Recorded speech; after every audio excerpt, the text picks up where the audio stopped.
بسم اللہ الرحمن الرحیم۔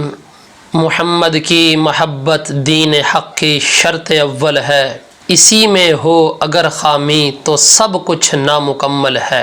آہستہ سانس لے کے خلاف ادب نہ ہو، نازک ہے آئینے سے طبیعت حضور کی۔ دوستو، بخاری شریف ہے اور باب الشروط فی الجہاد والمصالحہ مع اہل الحرب۔ نبی رحمت صلی اللہ تعالی علیہ وآلہ وسلم اپنے 1500 اصحاب کو لے کر کے مکۃ المکرمہ کی طرف بنیت عمرہ روانہ ہوتے ہیں۔ حدیبیہ کے میدان میں پڑاؤ ہوتا ہے۔ ادھر کفار مکہ کو کسی نے اطلاع دے دی، مسلمان لاؤ لشکر کے ساتھ مکے پر حملہ کرنے کے لیے آ رہے ہیں۔ انہوں نے اپنا ترجمان بنا کے عروہ بن مسعود کو بھیجا، اور عروہ بن مسعود اتنا بڑا کافر تھا، اس کے بارے میں ان کا خیال یہ تھا سارا مکہ کلمہ پڑھ کے اس نبی کا مسلمان ہو سکتا ہے، لیکن اس کے دل کے اندر اتنا بڑا کفر ہے کہ یہ اس نبی کا کلمہ نہیں پڑھ سکتا۔ قرآن مجید برہان رشید نے بھی اس کی گواہی دی ہے، لولا نزل هذا القرآن على رجل من القريتين عظیم۔ اگر قرآن کا رب نے نزول کرنا ہی تھا تو دو وادیوں کے درمیان اس عظیم آدمی کے اوپر کر دیتا۔ اس کے پاس مال و دولت بھی ہے، جاہ و حشمت بھی ہے، سب کچھ ہے، اس نے ایک در یتیم پر قرآن کا نزول کر دیا۔ بہرحال جس وقت عروہ بن مسعود اپنے چند ساتھیوں کے ساتھ حدیبیہ کے میدان میں پہنچتا ہے تو اس کے دل کی دنیا زیر و زبر ہو جاتی ہے، واپس پلٹتا ہے تو جا کے اپنی قوم کو خطاب کرتا ہے۔ قوم نے دیکھا کہ عروہ بن مسعود کے چہرے کا رنگ فک ہو چکا ہے۔ قوم نے کہا تو نے ایسی کون سی چیز دیکھ لی ہے؟ عروہ بن مسعود کا جواب سنو۔ رہتی دنیا تک کے عاشقوں کے لیے عروہ بن مسعود پیغام دے رہے ہیں۔ عروہ بن مسعود نے کہا ای قوم واللہ لقد وفدت علی الملوک وفدت علی قیصر وکسریٰ والنجاشی۔ اے قوم، خدا کی قسم میں نے بڑے بڑے بادشاہوں کے دربار دیکھے ہیں، میں نے کیسر کا دربار بھی دیکھا، میں نے کسریٰ کا دربار بھی دیکھا، والنجاشی اور نجاشی کا دربار بھی دیکھا ہے۔ واللہ ان رأیت ملیکا قط یعظمہ اصحابہ ما یعظم اصحاب محمد محمدا۔ خدا کی قسم کسی بادشاہ کے ساتھیوں کو اس بادشاہ کی اتنی تعظیم کرتے ہوئے نہیں دیکھا جتنی محمد عربی کے اصحاب محمد عربی کی تعظیم کرتے ہیں۔ لوگ کہنے لگے تو نے دیکھا کیا ہے؟ عروہ بن مسعود کا جواب سنو۔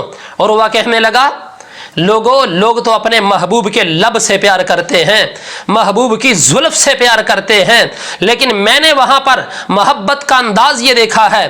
واللہ ان تنخم رسول اللہ صلی اللہ علیہ وسلم نخامتا الا وقعت فی کف رجل منہم فدلک بها وجہہ وجلدہ۔ خدا کی قسم ان کا رسول جس وقت اپنے ناک کی رطوبت بھی زمین کے اوپر گراتا ہے تو وہ بھی زمین پر نہیں گرنے دیتے، اپنے ہاتھوں کو نیچے کر لیتے ہیں۔ پھر محبت کا انداز یہ ہے، یہ نہیں کہ پسے پردہ جا کے اس کو کسی کپڑے کے ساتھ صاف کر لیتے ہوں یا پانی کے ساتھ دھو لیتے ہوں۔ میری آنکھوں نے منظر یہ دیکھا ہے کہ وہ اس رطوبت کو تبرک سمجھ کے اپنے چہرے پہ مل لیتے ہیں اور اپنے جسم کے اوپر مل لیتے ہیں۔ اور میں نے دیکھا یہ ہے جس وقت ان کا رسول ان کو کسی کام کے کرنے کا حکم دیتا ہے ابتدارو امرہ، تو اس کے حکم کو بجا لانے میں جلدی کرتے ہیں۔ وَإِذَا تَوَدَّأَ كَادُوا يَقْتَتِلُونَ عَلَى وُضُوئِهِ۔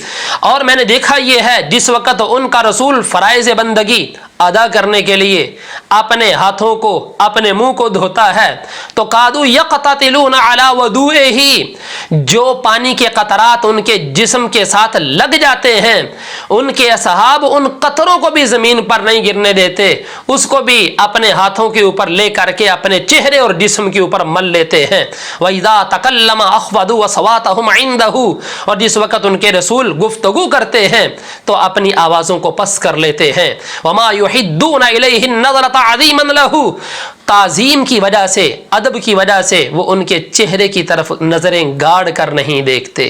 بھائیو، یہ وہ ادب و احترام کا پہلو تھا کہ عروہ بن مسعود کے دل کا کفر دل جاتا ہے اور وہ مکے کے کافروں کے سامنے ببانگے دہل کہتا ہے تم کلمہ پڑھو یا نہ پڑھو لیکن میں کلمہ پڑھ کے مسلمان ہوتا ہوں۔ دوستو صرف یہی نہیں، میرے آقا صلی اللہ علیہ وآلہ وسلم کے اصحاب نے محبت، ادب اور احترام کا جو پہلو دنیا کے سامنے رکھا ہے وہ اپنی مثال آپ ہے۔ دیکھو سیدنا انس رضی اللہ تعالی عنہ آپ فرماتے ہیں والحلاق يحلقه وعطاف به اصحابه فما يريدون ان تقع شعرة الا في يد رجل منهم۔ فرمایا جس وقت نبی پاک علیہ الصلوۃ والسلام اپنا حلق کروایا کرتے، حلق کرنے والا شخص آپ کے بال کاٹ رہا ہوتا تھا اور صحابہ آپ کے ارد گرد گھوم رہے ہوتے تھے، آپ کا کوئی بھی بال جس وقت نیچے گرنے لگتا اصحاب اپنے ہاتھوں کو نیچے لے لیا کرتے تھے تاکہ وہ کوئی بال بھی زمین کے اوپر نہ گرے۔ میں کہنا چاہوں گا یہ تو یہ ہے حضرات صحابہ اکرام علیہم رضوان کے دل میں نبی پاک علیہ الصلوۃ والتسلیم کا ادب اور احترام اتنا تھا، وہ یہ سمجھتے تھے کہ وہ عبادت نہیں ہے جس میں ہمارے رسول شریک نہ ہوں۔ یہی حدیبیہ کا مقام ہو، نبی پاک علیہ الصلوۃ والتسلیم نے حضرت عثمان غنی ذو النورین رضی اللہ تعالی عنہ کو کفار مکہ کی طرف اپنا ترجمان بنا کے بھیجا کہ فرمایا جاؤ جا کے ان کو بتا دو ہم تو عمرے کے ارادے سے آ رہے ہیں، ہم نے تو احرام باندھے ہوئے ہیں، حالت احرام میں تو بندہ جوں بھی نہیں مار سکتا، ہم نے تمہارے ساتھ کیا لڑائی کرنی ہے۔ جس وقت حضرت عثمان غنی رضی اللہ تعالی عنہ وہاں پہنچتے ہیں، کفار مکہ نے حضرت عثمان غنی رضی اللہ عنہ سے کہا ان شئت ان تطوف بالبیت فطف بہ، فرمایا اگر تو چاہتا ہے کہ اس گھر کا طواف کرے تو جی بھر کے کر لے، تجھے اجازت ہے، چونکہ ہمارے تمہارے ساتھ پرانے تعلقات ہیں، پرانے ریلیشن ہیں، اگر تو یہ کہے کہ ہمارے رسول یہاں آئیں گے آ کر اس کا طواف کریں گے ہم ہرگز تمہیں اجازت نہیں دیں گے۔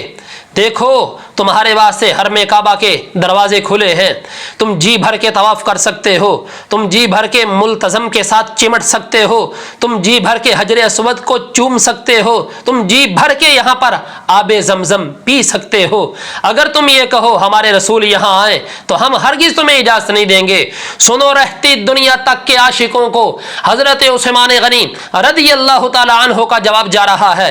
آپ فرمانے لگے واللہ لا اطوف بہ حتی یطوف بہ رسول اللہ صلی اللہ علیہ وسلم، خدا کی قسم میں اس گھر کا ایک چکر بھی اس وقت تک نہیں کاٹوں گا جب تک پہلے میرے رسول اس گھر کا طواف نہیں کریں گے۔ وہ کسی نے کیا خوب کہا ہے مجھے کیا خبر تھی رکوع کی، مجھے ہوش کب تھی سجود کی، تیرے نقش پا کی تلاش تھی جو میں جھک رہا تھا نماز میں، میری زندگی بھی عجیب ہے میری بندگی بھی عجیب ہے، جہاں مل گیا تیرا نقش پا وہیں کعبہ میں نے بنا لیا۔